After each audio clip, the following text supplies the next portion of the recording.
द्वापार युगात सौराष्ट्र देशात भद्रश्रवा नावाचा एक पराक्रमी राजा राज्य करत होता. तो 4 वेद, 6 शास्त्रे आणि 18 पुराणे यांचा ज्ञाता होता.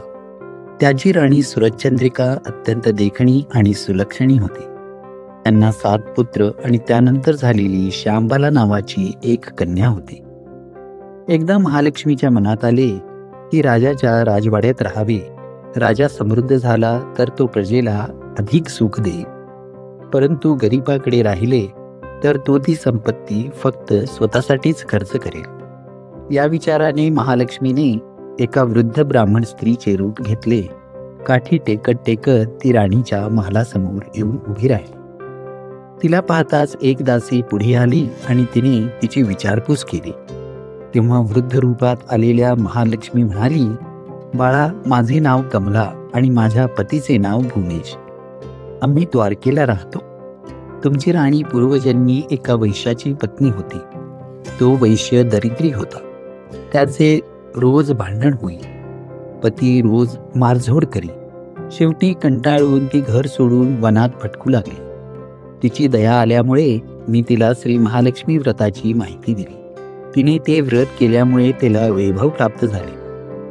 तिने जितकी वर्षे महालक्ष्मी व्रत केले तितकी 1000 वर्षे मृत्यूनंतर ती लक्ष्मी लोकात राहिली. या जन्मी ती राजकुलात जन्मली आहे, पण तिला त्या व्रताचा विसर पडला आहे. त्याचीच आठवण करून देण्यासाठी मी आले आहे.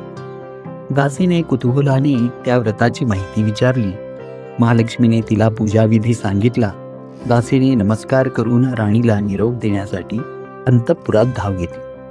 मात्र सत्तेने आणि संपत्तीने उन्मत्त झालेल्या राणीने त्या वृद्धेचे बोलणे ऐकून तिला अपमानित केले. ती फटकळपणे म्हणाली, गेल्या जन्मीच्या गोष्टी सांगू नकोस, चालती हो इथून. वृद्ध रूपधारी महालक्ष्मी तिथून निघाली. वाटेत तिला राजकन्या श्यामबाला भेटली. तिला सर्व हकीकत समजताच तिने त्या वृद्धेची क्षमा मागितली. महालक्ष्मीने प्रसन्न होऊन श्यामबालेला व्रताची माहिती दिली. तो दिवस मार्गशीर्ष महिन्यातला पहिला गुरुवार होता. श्यामबालेने मनोभावे व्रत केले, ज्याच्या फळाने तिचा विवाह सिद्धेश्वर राजाचा पुत्र मालाधर याच्याशी झाला आणि ती सुखात नांदू लागली. दुसरीकडे महालक्ष्मीचा अपमान केल्यामुळे राजा भद्रश्रवा आणि राणी सुरचंद्रिका यांचे राज्य व वैभव नष्ट झाले. त्यांची अन्नान्न दशा झाली. एके दिवशी राणीने राजाला सांगितले, आपला जावई राजा आहे, त्याच्याकडे जा आणि काहीतरी मदत माग. राजा जावयाच्या राज्यात गेला. एका तळ्याकाठी बसला असताना त्याची राजलक्षणे जाणून श्यामबालेच्या दासीने त्यांचे नावगाव विचारले. तो श्यामबालेचा पिता आहे असे कळताच दासीने सर्व हकीकत श्यामबालेला सांगितली. श्यामबालेने पित्याचा मोठा आदर सत्कार केला आणि परत जाताना हंडा भरून धन दिले. घरी येऊन राजाने तो हंडा सुरचंद्रिकेला दिला. तिने तो हंडा उघडला तर तिचा चेहरा काळा ठिक्कर पडला, कारण महालक्ष्मीच्या अवकृपेमुळे त्यातील धनाचे कोळसे झाले होते. काही दिवसांनी राणी स्वतः लेकीकडे गेली. तो योगायोगाने मार्गशीर्ष महिन्यातला पहिला गुरुवार होता. श्यामबालीने आईला आग्रहाने पुढे महिनाभर थांबवून घेतले आणि आईकडूनही महालक्ष्मीचे व्रत करवून घेतले. त्यामुळे त्यांचे गेलेले राज्य आणि वैभव त्यांना परत मिळाले. काही दिवसांनी श्यामबाला माहेरी आली, पण बापाला कोळसे दिले आणि आपल्याला जाताना काहीच दिले नाही.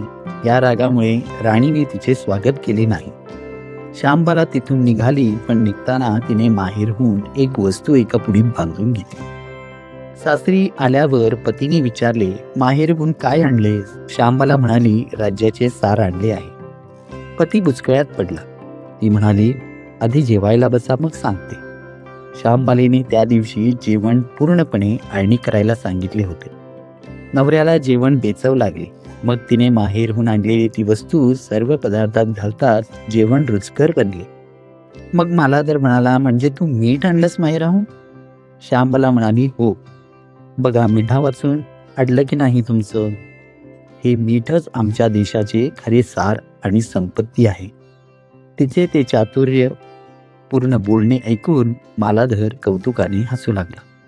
अशा रीतीने जे कुणी हे महालक्ष्मी व्रत श्रद्धेने पूर्ण करतील त्या भक्तांवर महालक्ष्मीची कृपा होईल, सुख समृद्धी व शांती यांचा लाभ होईल, सकळ मनोरथ पूर्ण होतील.